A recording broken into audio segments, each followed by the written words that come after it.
جس شخص کو جنازے کی نماز کی دعا یاد نہ ہو تو پھر وہ شخص کیا کرے؟ چنانچہ اگر کسی شخص کو نماز جنازہ کی دعا یاد نہ ہو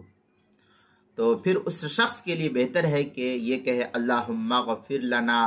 ولوالدینا ولہ وللمؤمنین والمؤمنات، یہ دعا کو پڑھتا رہے نماز کے اندر۔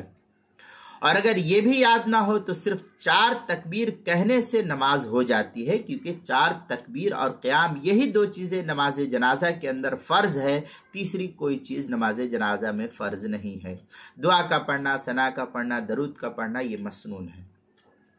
لہذا بلا عذر نماز کو نہ چھوڑنا چاہیے۔ صرف 4 تکبیر کہتا رہے، اس سے نماز جنازہ ہو جاتی ہے، لہذا بلا عذر کسی بھی شخص کو نماز جنازہ کو چھوڑ کر کے محروم القسمت نہیں بننا چاہیے۔ چنانچہ یہ تفصیل فتاوی شامی میں ہے۔ ثم افاد علم ان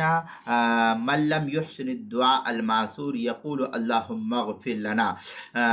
ولوالدينا وله وللمؤمنين والمؤمنات، یہ عبارت جو ہے فتاوی شامی جو زکریا بگری دیوبند کا ہندی نسخہ ہے اس کی تیسری جلد صفحہ 110، بیروت کا چھپا ہوا نسخہ اس کی تیسری جلد صفحہ 103، بہشتی زیور پہلی جلد 11واں حصہ صفحہ 101، تحتاوی علی مراقی الفلاح صفحہ 321، الجوہرۃ النیرہ پہلی جلد صفحہ 155، البحر الرائق دوسری جلد صفحہ 321، کتاب المسائل دوسری جلد صفحہ 82 پر اس کو نقل کیا گیا ہے۔